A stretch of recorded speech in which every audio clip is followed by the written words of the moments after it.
एक बार एक बहुत रईस आदमी एक साधु के छोटे से आश्रम में उनसे मिलने गया। वह साधु के बारे में बहुत सुना था, तो उसके मन में आया कि मैं एक बार जाकर के देखता हूँ कि लोग उसकी इतनी तारीफ क्यों करते हैं। जब वह उस आश्रम में गया तो वहाँ पर एक छोटा सा कमरा था, जहाँ पर एक कालीन बिछा हुआ था। वहाँ पर कुछ लोग नीचे बैठे हुए थे और साधु जी सामने बैठे हुए थे। कुछ सवाल जवाब चल रहा था। वह आदमी उस आश्रम में आया और उसके साथ में 4 बॉडीगार्ड भी थे और उसकी यह आदत थी कि जहाँ पर भी वह जाता था लोग अपनी जगह पे खड़े हो जाते थे और उनकी तरफ देखते थे, हाथ जोड़ते थे और सर झुकाते थे। लेकिन यहाँ पर ऐसा कुछ भी नहीं हुआ। साधु व्यस्त होने के कारण उसकी तरफ देखा तक नहीं। तभी उस आदमी को लगा कि यह मेरी बेइज्जती है और वह इस बात से गुस्सा हो गया। उसने थोड़ा गुस्से से साधु की बात को बीच में काटते हुए कहा कि मैं आपसे कुछ कहना चाहता हूँ।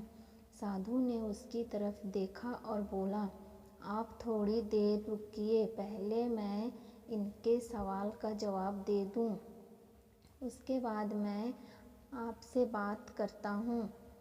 तब तक आप अगर चाहें तो आप बैठ सकते हैं। बस साधु का इतना कहने की ही देरी थी। उस आदमी का चेहरा गुस्से से लाल हो गया और फिर उसने अपना सारा गुस्सा उस साधु पर निकाल दिया। अभी तक वह आदमी बहुत तमीज़ से आप कह करके बात कर रहा था, लेकिन अब वह तू तड़ाक पर उतर आया। उस आदमी ने साधु को कहा, तुझे पता भी है मैं कौन हूँ और तू किससे बात कर रहा है? साधु ने उसकी तरफ देखा और कहा, मुझे इससे कोई फ़र्क नहीं पड़ता है कि आप कौन हैं, लेकिन आप जो कोई भी हैं, अगर आप चाहते हैं कि मैं आपके सवाल का जवाब दूं या आपसे बात करूं तो आपको कुछ देर रुकना होगा। यह सुनकर वह आदमी गुस्से से पागल हो गया और वहीं सबके सामने चीखने चिल्लाने लग गया, अब मैं तुझे मेरी असली औकात दिखाऊंगा। तूने मुझसे पंगा लेकर ठीक नहीं किया। तुझे पता भी है मैं तेरे बारे में क्या सोचता हूँ। साधु ने फिर उसकी तरफ देखा और बड़े ही प्रेम से कहा कि मुझे इससे कोई फ़र्क नहीं पड़ता कि आप मेरे बारे में क्या सोचते हैं।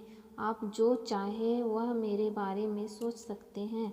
फिर उस आदमी ने उससे कहा कि तू चाहे सुनना चाहता है या नहीं, लेकिन मैं तुझे यही सब के सामने बताऊंगा कि मैं तेरे बारे में क्या सोचता हूँ।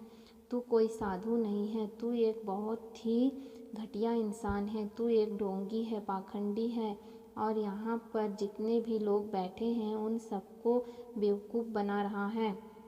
तेरा बस एक ही मकसद है, इन लोगों की जेब में जितने भी पैसे हैं वह सब तेरे पास में आ जाए। तू अपने फ़ायदे के लिए इन लोगों का इस्तेमाल कर रहा है और अब मैं तुझे नहीं छोड़ने वाला हूँ। पूरी दुनिया के सामने तेरा पर्दाफाश करके रहूँगा। लेकिन इसके इतना बोलने के बाद भी हल्की सी मुस्कान उस साधु के चेहरे पर बनी रही। यह देखकर वह और भी तिलमिला गया और उनके कहा, अब बहुत हो गया, अब मैं 1 मिनट भी नहीं रुकने वाला, लेकिन अभी भी तेरे पास मौका है। अगर मुझे से माफ़ी मांगनी है या मुझसे कुछ कहना है तो कह सकते हो। इतना सब होने के बाद भी साधु के चेहरे पर मुस्कान थी और वह बिल्कुल शांत था।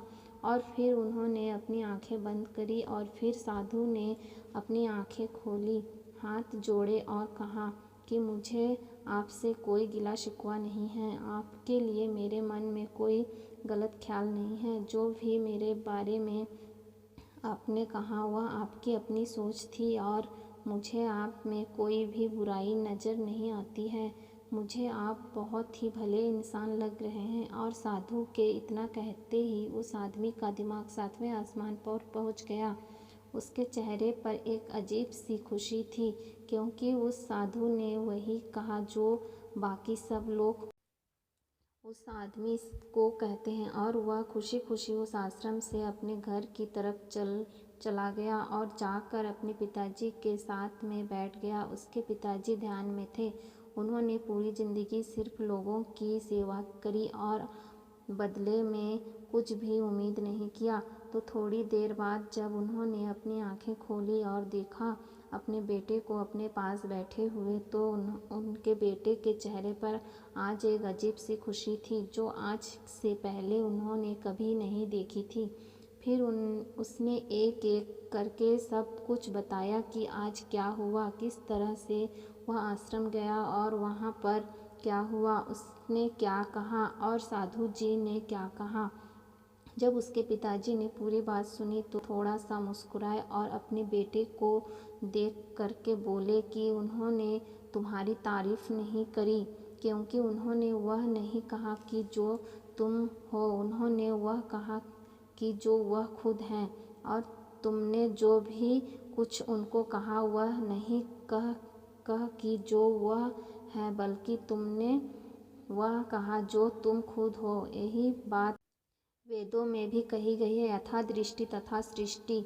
यह दुनिया तुम्हें वैसी ही दिखती है जैसी यह दुनिया है।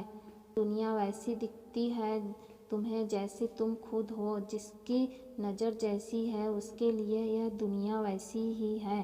तो अगर तुम अपनी दुनिया को बदलना चाहते हो तो उसका सिर्फ एक तरीका है, अपनी नज़र को बदलो।